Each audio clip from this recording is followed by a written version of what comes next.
Hello and welcome to Lost Love Chronicles. Dear listeners, before we get started, drop a quick hi in the comments and let us know where you're tuning in from. Also, if you have any suggestions for us to make the channel better, please let us know. Now let's start with the story. My wife asked for a break in our relationship. The next thing I knew, she was using our money to see someone else. So I acted before she could react. My name's Keith. I'm 35, been working as an electrician for about 12 years now. I run my own crew, make enough to live comfortably. Nothing fancy, but it's stable. Solid.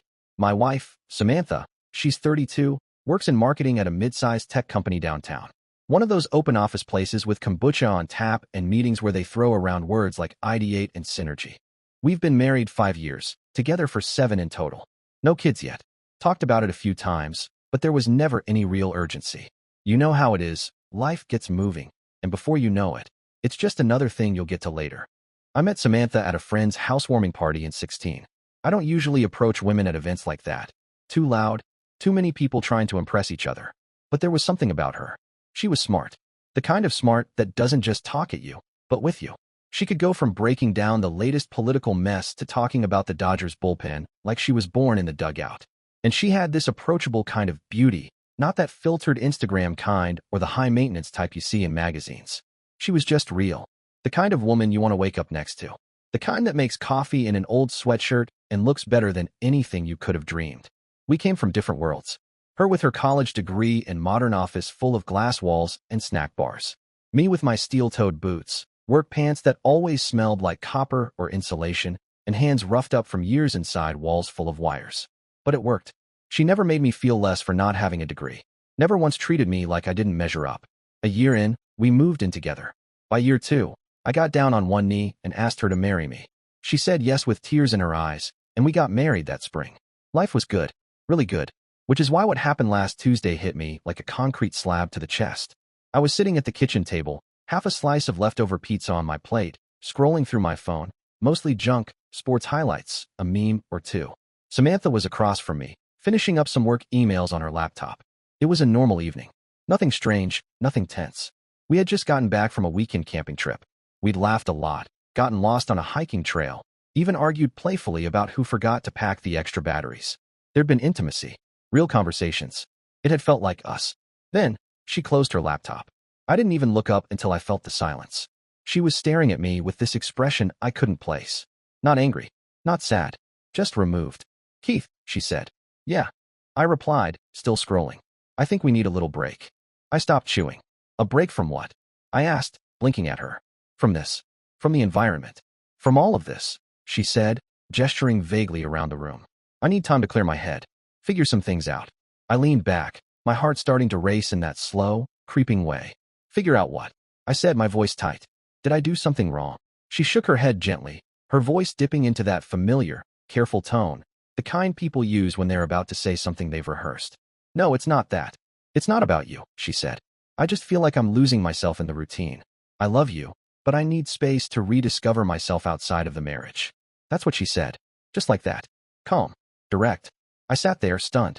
We had just spent 3 days in a tent, sharing deep thoughts, laughing, making love under the stars. If she was having a crisis, when the hell was she planning on telling me? Before the trip? During? After the next one? For how long? I asked, doing my best to keep my voice steady. She hesitated, but only for a second. "Maybe 2 weeks. I can stay at Jasmine's place." Jasmine. Her college friend. They'd stayed in touch over the years, saw each other maybe once a month, drinks, occasional brunch, usual friend stuff. Jasmine lived across town in one of those shiny new apartment buildings with a gym and rooftop pool. It sounded reasonable enough. "And what does this mean exactly?" I asked, trying to stay grounded. "Are we still a couple?" Before I could finish, she cut me off. "Yes. This isn't about anyone else, Keith," she said quickly. "It's just for me, to process some things." It all sounded scripted, like she'd run through it 100 times in her head before saying it out loud. I didn't want to be that guy, the jealous husband who freaks out the moment his wife says she needs a little space. I took a deep breath. My stomach felt like it was folding in on itself, but I nodded. "Okay," I said. "If that's what you need, we'll do it." She seemed relieved. Too relieved. She walked around the table and wrapped her arms around me. Helped me. Told me she loved me. That this would make us stronger. Then she went upstairs. I sat there listening to drawers opening and closing as she packed an overnight bag, just the essentials. Less than an hour later, she was downstairs, bag in hand. I helped her load up the car. Legally, it's mine, but we share it. I hugged her one more time before she got in. "Let me know when you get there," I said. "I will," she promised, then kissed me on the cheek and drove off. I just stood there in the driveway, watching my wife disappear into the night to, find herself. But something wasn't right. I couldn't explain it then. Just a feeling in my gut. Something off in the way she said it all. Too smooth. Too clean. That night, I sat on the couch eating Chinese takeout, the house painfully silent. It wasn't just the break, it was how she'd proposed it. Like she had planned every word, every step. Around 10 p.m., I gave in to the unease gnawing at my chest. I decided to text Jasmine. Nothing complicated. "Hey, just wanted to see if Samantha made it to your place okay. Thanks for having her." 20 minutes later, I got the reply. "Hi, what? I haven't spoken to Samantha in a week. Did something happen?" And just like that, everything collapsed. She lied to me. From day one of this so-called break, she had lied. I stared at my phone, frozen. If she wasn't at Jasmine's, then where was she? And why lie? That's when things started to come into focus. All the things I'd brushed off. The subtle changes, the strange expressions, the odd silences. When you start looking for lies, you find them everywhere. The next morning, I called my crew and told them I was sick. Wasn't entirely a lie, my stomach was in knots. I made some coffee, sat down at the kitchen table, and just tried to think. That's when I saw the laptop. The one we both used. Nothing unusual. It was for estimates, invoices, Netflix. Samantha usually kept her session logged in, since she handled most of our digital stuff. I wasn't planning on snooping.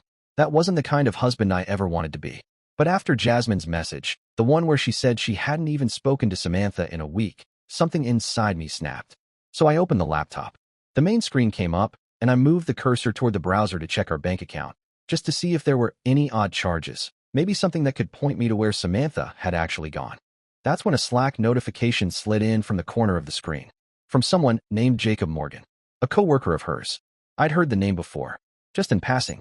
Never thought anything of it. The preview line hit me like a crowbar to the ribs. "Last night was incredible. Still can't believe we did it without him noticing." My blood ran cold. I sat there, completely still, fingers hovering over the trackpad. I knew that if I clicked that message, there'd be no turning back. But I also knew I had to. So I did. The entire conversation loaded. Threads of messages stretching back for months, since January.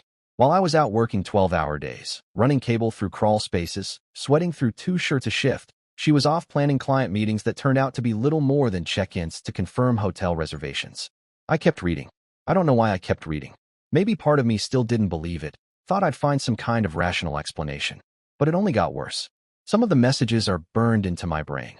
Room 247 at the Marriott. Same time tomorrow. Your husband's working late again. Perfect.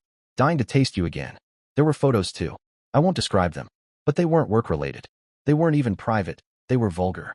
And then came the one that finally pushed me from disbelief to rage. "When are you going to tell him? I'm tired of hiding. After I take this break, give me 2 weeks to find the cleanest way out." That last message? It was from Monday night. The night before she asked for the break. It had all been staged. Cold. Calculated. She didn't need space to rediscover herself. That was just the script. She needed time, 2 weeks, to carefully exit without being the villain. Without facing me. Without admitting what she'd done. She was going to spin it into some personal growth journey. Make me look like the man who held her back while she was just trying to find her truth, or chase her potential, or some other corporate self-help nonsense. But I already knew. I sat there shaking.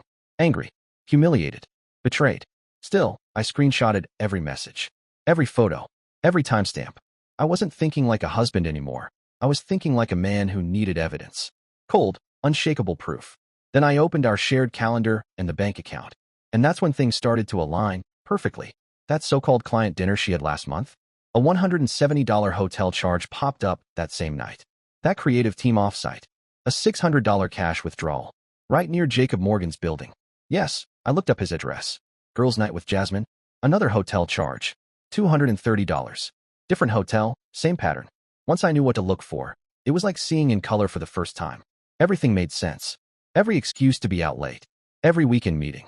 Every spontaneous outing with the girls. There was always a matching expense, hotel, restaurant, Uber rides across town. It was all right there in plain sight. And what burned me the most? She used our money for it. Money I earned. Out under the hot sun. Crawling through insulation, wiring panels, lifting heavy gear, drenched in sweat. All of it going into dinners, hotel rooms, and God knows what else for some marketing clown who probably can't tell a fuse from a light switch. I combed through 3 months of bank statements, $2,000 in expenses tied directly to her work commitments. It was like staring at a puzzle, and suddenly every piece slid right into place. But the most painful part wasn't the betrayal itself. It was discovering just how meticulous it all was. This wasn't a slip-up. It wasn't some fleeting emotional crisis or a moment of confusion. No, this was premeditated. A cold, calculated strategy. She had been living a double life behind my back, perfectly balanced between loving wife and future ex-wife cashing in. And she wasn't just betraying me. She was already plotting how to benefit from the divorce. I found messages between her and Jacob planning a romantic trip to Costa Rica.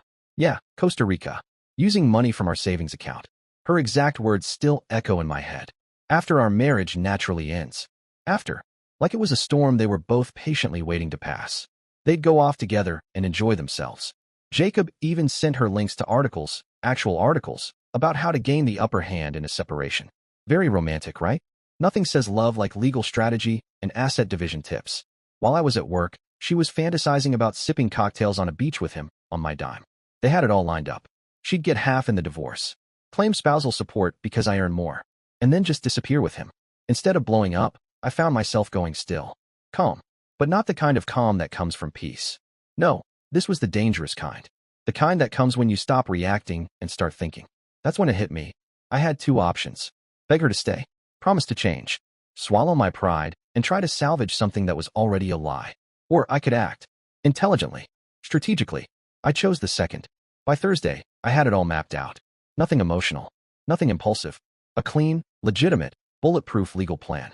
If she was going to play dirty, I'd have to be smarter.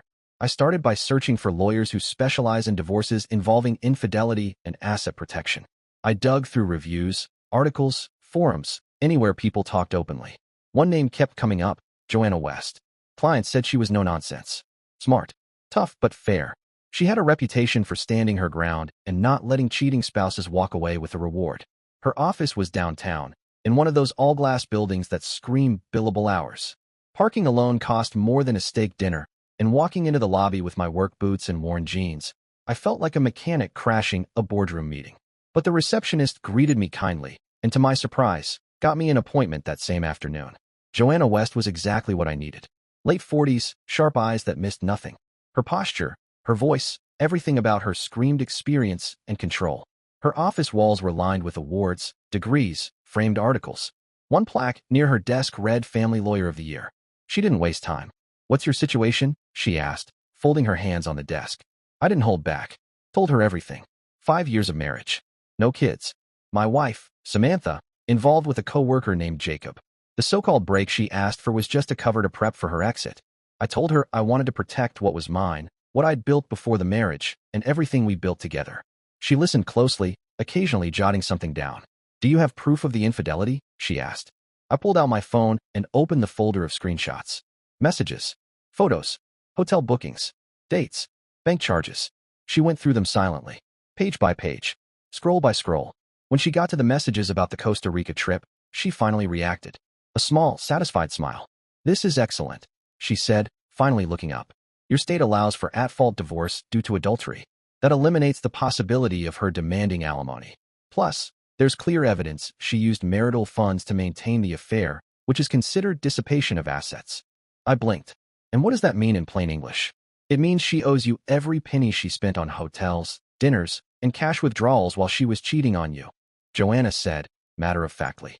I liked her immediately. She wasn't cold, but she was clear, focused, professional, not someone who flinched or tiptoed around hard truths. She laid out all my options. With the kind of solid proof I had, we could file for an at-fault divorce. Not only would that cancel any chance of Samantha claiming alimony, but it would also give me leverage when it came to dividing up the assets. Of course, the house was going to be the trickiest piece. I had bought it before we got married, but after 5 years of shared living, payments, maintenance, upgrades, some of its value could technically be considered marital property. But, Joanna said, tapping the screen where Samantha and Jacob were discussing their plans, if we can show that she was plotting to deceive you before the separation, we might be able to argue that her share should be minimized, possibly even excluded. Even if her name's not on the deed, I asked, she might still have a claim to a portion of the increased value. she said, but these messages? They suggest calculated intent. That matters. If she was planning to exit and profit from it while pretending to work on the marriage, that could be considered marital fraud. She didn't stop there. The use of joint funds to facilitate an affair? Hotels, meals, gifts, those can be framed as economic adultery. Every dollar withdrawn near Jacob's place, every meal charged to your shared card, every hotel night she booked while lying about client meetings, it's all evidence. Evidence she owes me, I said. Exactly, Joanna nodded. Money she has to return to the marital estate. We didn't waste time. That same day, we filed the petition. It included an emergency motion to freeze the joint accounts. Since I had hard proof Samantha was spending our shared funds on her affair, Joanna was confident the judge would approve the motion quickly. By tomorrow, she said with a calm certainty, her debit card will stop working. Just like that. She'd still have whatever cash she'd already taken out, but after that, she'd be cut off. No more romantic getaways on my dime. No more cozy dinners bought with my labor. Next, we focused on protecting my assets. Joanna asked me to compile a complete inventory, everything I owned, from the obvious to the overlooked. The house, the cars, my work truck, my tools, my retirement accounts, 401k, Roth IRA, savings. Even my old collection of classic guitars I started gathering in high school. Anything you own before the marriage is separate, she said, but we'll need records. Receipts, appraisals, deposit slips, anything that shows what was yours from the start. I started organizing everything that evening. The house was, without question, the biggest asset. I bought it when I was 28, using $40,000 from an inheritance as the down payment. During the marriage, I'd paid about $60,000 more toward the mortgage. Samantha had pitched in, sure, but not nearly as much. Maybe $15,000 over 5 years, mostly toward groceries and some bills. I handled everything else, I told Joanna. She nodded. We'll argue that the value added to the house is due to your work and financial contribution. You did the renovations, right? All of them, I said. Electrical, plumbing. I sanded and varnished the floors myself. Built a new deck. Fixed up the yard. Brought in new insulation. Easily added about $80,000 in value, just with labor. And she? Joanna asked. She picked out paint colors. Joanna smiled. Then we lean on that. The property value went up because of your physical effort and expertise, not because of shared decisions. That makes a big difference. She was smart, sharp, a woman who didn't blink at hard conversations. Then we discussed strategy. What would happen if we filed the papers immediately? We'd catch her by surprise. She thought she had 2 full weeks to plan her exit, to quietly maneuver her way out of the marriage and into her next life. But she didn't realize I had already turned the tables. Joanna leaned forward in her chair, flipping through her notes. The car she's using, whose name is it under? Mine only, I said. Bought it before the marriage. Never added her to the registration. Good, she nodded. Then it's still your property. Legally, you can install a GPS tracker if you want to document where she's staying. Just make sure you save everything. Screenshots, location logs, everything. Perfect. That afternoon, I swung by a sporting goods store and picked up a magnetic GPS tracker. The kind hunters use. Compact, discreet, and easy to monitor with an app. It cost me $80. I figured it was one of the smartest investments I'd ever made. That night, around 11 p.m., I drove over to Jacob Morgan's apartment complex. It took me about 20 minutes to find our car, parked in the visitor area under a flickering streetlight. I crouched behind the bumper, hands steady, and clipped the tracker in place. Magnetic, secure, invisible. The whole thing took less than 2 minutes. By 11:15, I was back in my truck, heading home. Now I would know exactly where Samantha went, when she got there, and how long she stayed. Friday morning, I checked the app. She'd spent the entire night at 1247 Oak Creek Drive, apartment 3B. A quick Google search confirmed it. Jacob Morgan, 28, marketing specialist. Worked at the same company as Samantha. So much for staying at Jasmine's to rediscover herself.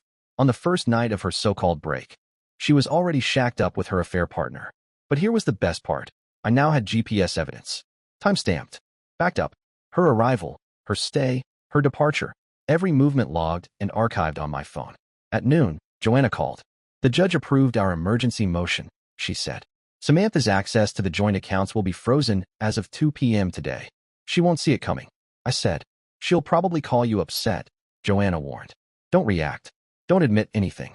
Just tell her you're protecting the marital assets during the separation. Which, by the way, is completely legal. I was ready. Hell, I was waiting for that call.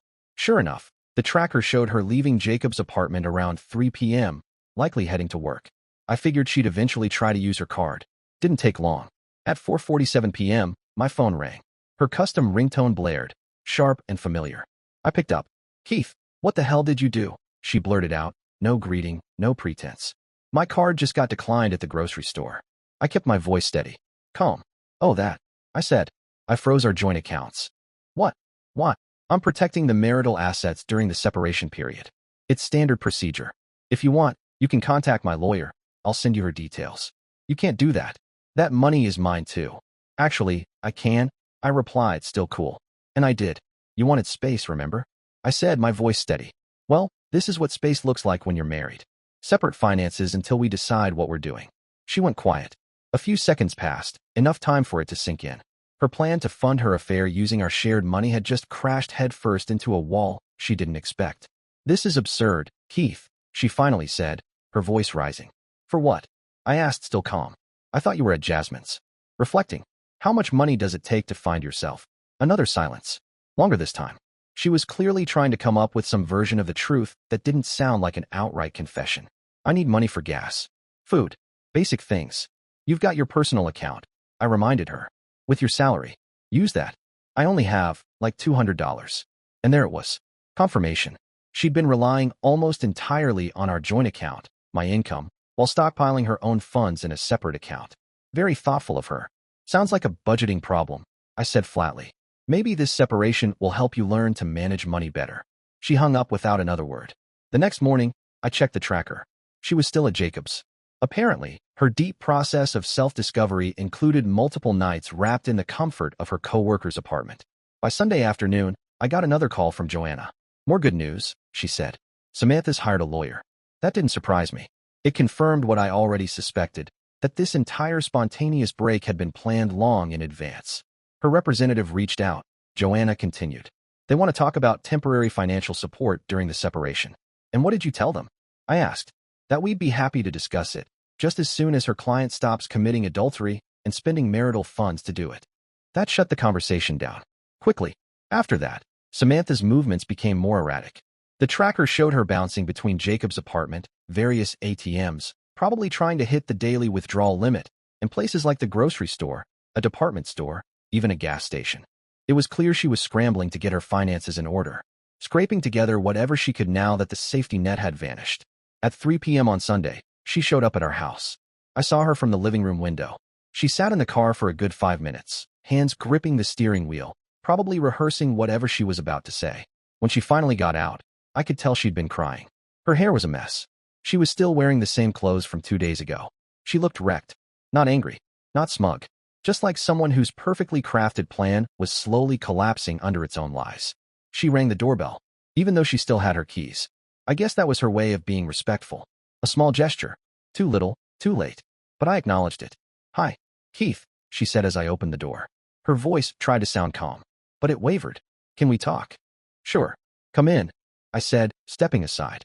She walked into the living room, eyes scanning the space like it was a place she didn't recognize anymore. Maybe she expected me to be a mess, curled up on the couch, drunk, pizza boxes piled up, TV blaring some old action movie at full volume. But everything was in order. I sat in my recliner, facing her, calm, collected. She lowered herself onto the couch, our couch, the one where we used to sit side by side, binging shows and sharing snacks. She didn't look at me at first. "This thing with freezing the accounts," she started, her voice shaky. "Don't you think it was a bit much?" I didn't move. "You wanted space. I gave it to you. You wanted time. I granted it. What's the problem?" "The problem is I can't access our money. It's not fair. Our money." I repeated, letting those words hang in the air for a second.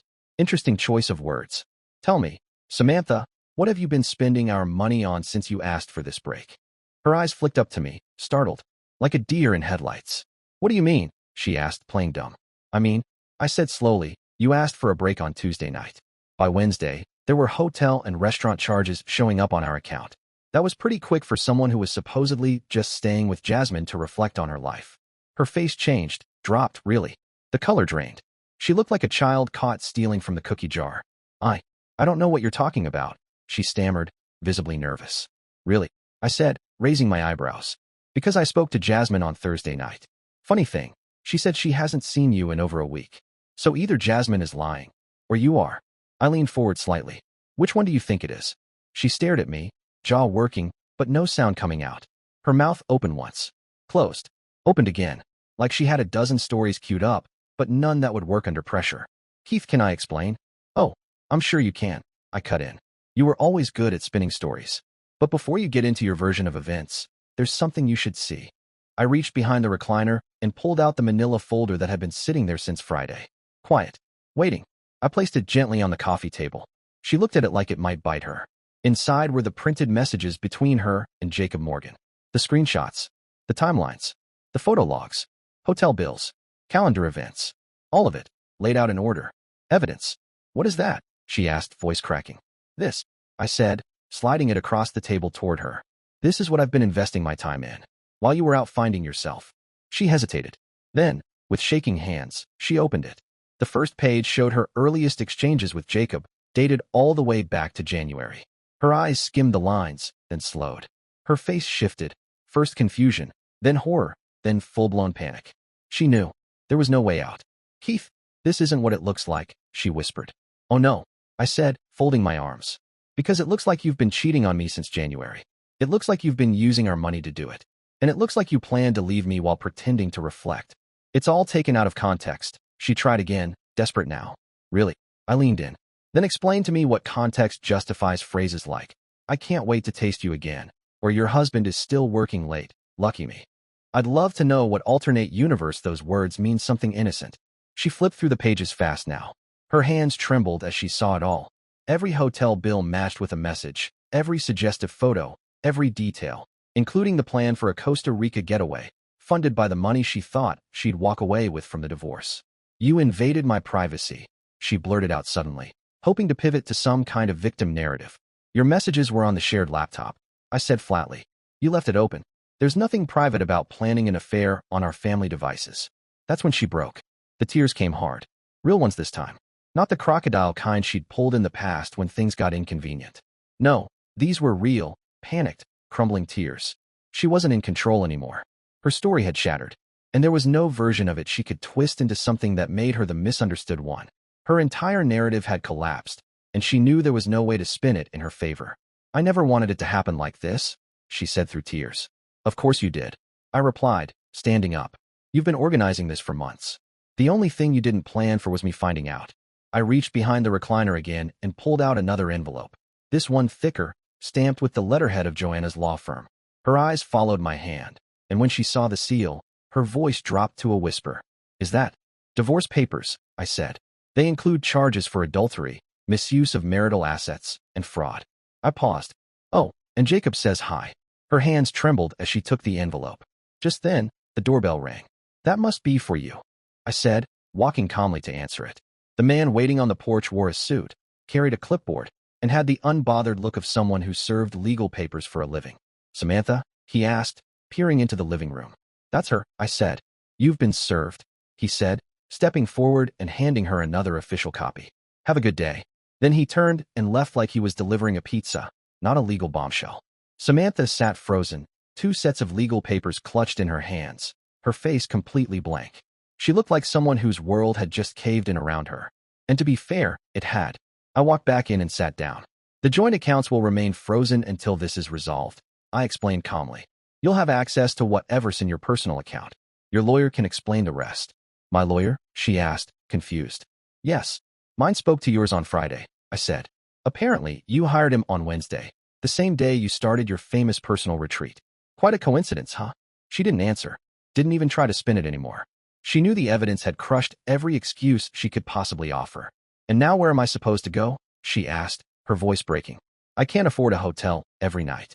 That's no longer my concern, I said flatly. But I understand Jacob has a pretty comfortable place. You certainly spent enough time there this weekend. Her head jerked up. How do you know that? Your things are packed, I said, ignoring her question. They're in the garage. Everything except the furniture and household items. She just stared at me. I also left you a check for your share of the joint expenses. I did the math fairly. She looked at me like she didn't recognize the person sitting in front of her. Did you really plan all of this? She whispered. Someone had to, I said.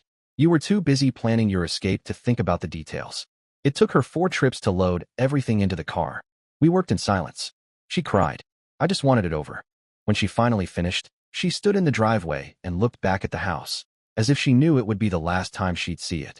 And it was. Then she got into the car and drove away. I watched until the taillights disappeared down the street. For the first time in a long time, my house was peaceful. But it didn't last long. The next morning, my phone started blowing up. First it was Samantha's sister, then her mom, then a couple of our mutual friends, all hitting the same damn script, as if they were reading from the same cue card. What's wrong with you? Samantha is devastated. How could you be so cruel? Turns out Samantha had spent the night dialing up anyone who would listen, spinning her version of events into something that sounded like a Hallmark drama.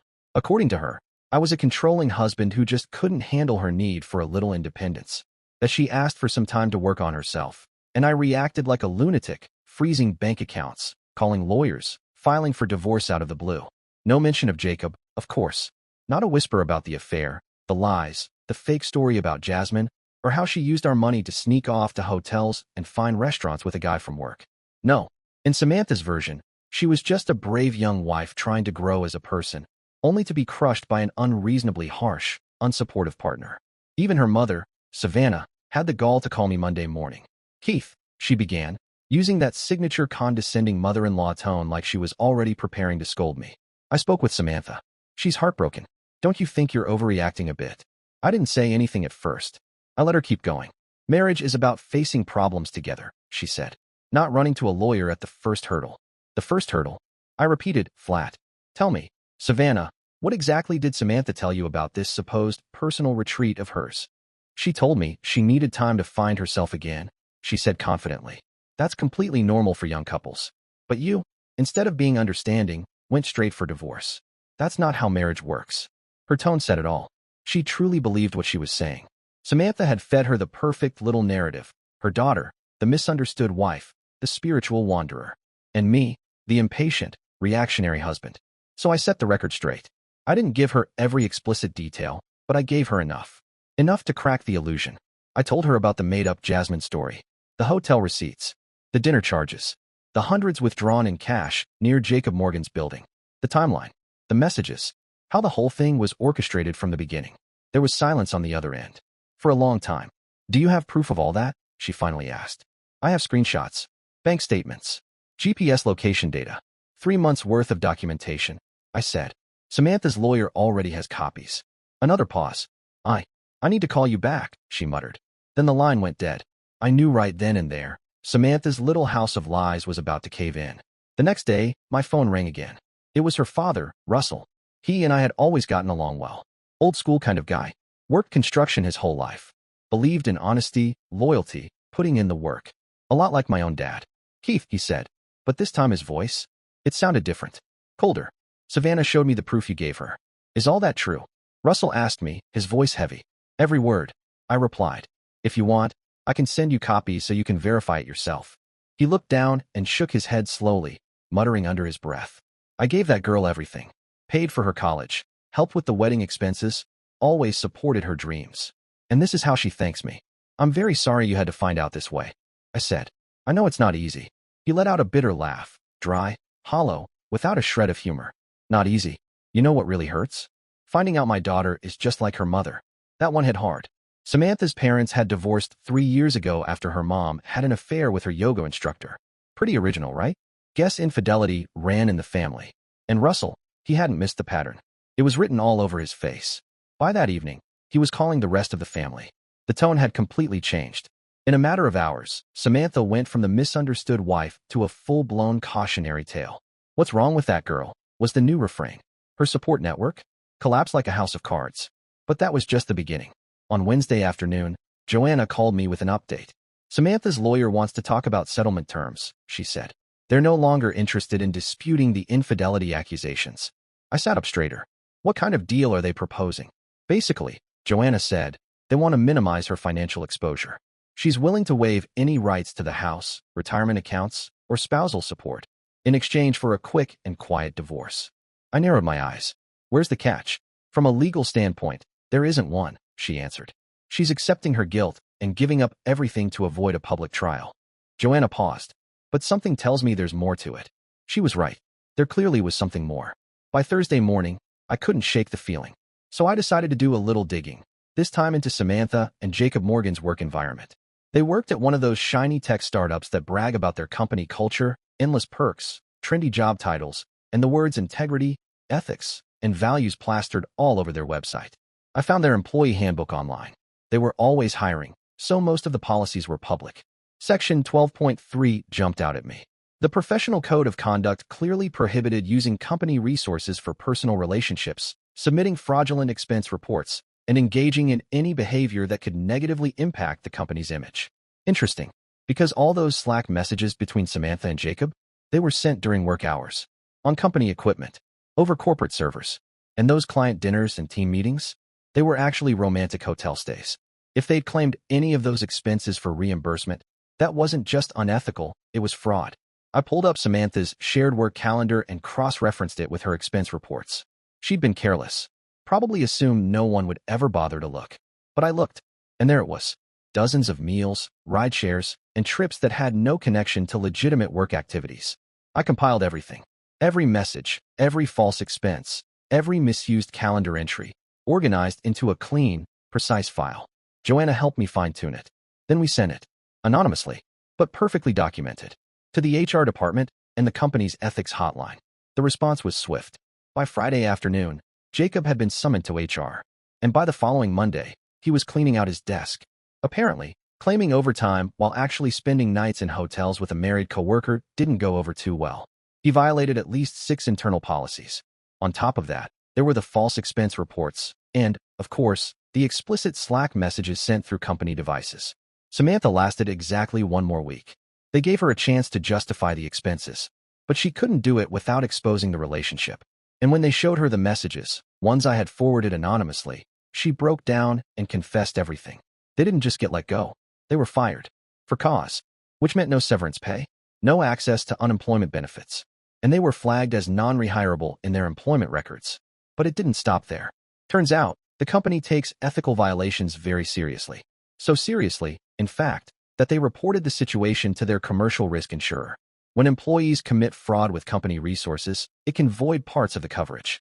In short, both Samantha and Jacob were now exposed to potential civil suits. Not only for the money misused, but also for the costs of legal proceedings their actions had triggered. That Friday afternoon, Joanna called me with an update. I could hear the satisfaction in her voice. Samantha's lawyer is practically begging for a meeting to reach an agreement, she said. They want to close this fast. Your wife is unemployed, facing civil suits from her former company, and her family already knows the whole truth. She has no leverage left. I sat in my truck and listened quietly, taking it all in. What's she offering? I asked. Everything, Joanna replied. The house, retirement accounts, cars, savings. She just asks to take her personal belongings and whatever is left in her checking account. I was quiet for a moment. In return, she continued, she wants the divorce resolved as soon as possible. No trial. I thought about it for maybe 10 seconds. I accept, I said, but with one condition. What is it? She must commit in writing to never contact me again, except through lawyers. No late-night texts. No, let's talk. Nothing. Done, Joanna said. Anything else? Yeah, I want her to sign a confidentiality agreement about our marriage. What happened between us stays between us. She doesn't get to twist the story anymore. Consider it handled. The following Friday, Samantha signed the papers. She gave up everything we had built together. No alimony. No division of assets. No appeals. She took her clothes and about $800 from her personal checking account. 6 weeks later, the divorce was finalized. According to Joanna, it was the fastest uncontested divorce in the county's history. Since then, Samantha hasn't contacted me. No messages. No calls. No apology. Not even an attempt to explain. Instead of getting stuck in resentment, I focused on rebuilding. I threw myself into work. Picked up the old hobbies I'd let go of. Spent time with people who respected my time and loyalty. Slowly, something inside me began to settle. It wasn't easy. You don't go through something like that without scars. But time, while it doesn't erase everything, does help you find where the pieces fit again. Sometimes, I stop and think about how close I came to continuing a life with someone who no longer shared my values. I broke free from a chain before it became an anchor. And although it wasn't the ending I imagined when we promised each other forever, it was a lesson I'll never forget. Not everything that shines is commitment. And sometimes, losing what felt stable is the first step toward regaining what truly matters. Your peace of mind. Dear listeners, please share your thoughts in the comments section below and don't forget to like, share, and subscribe.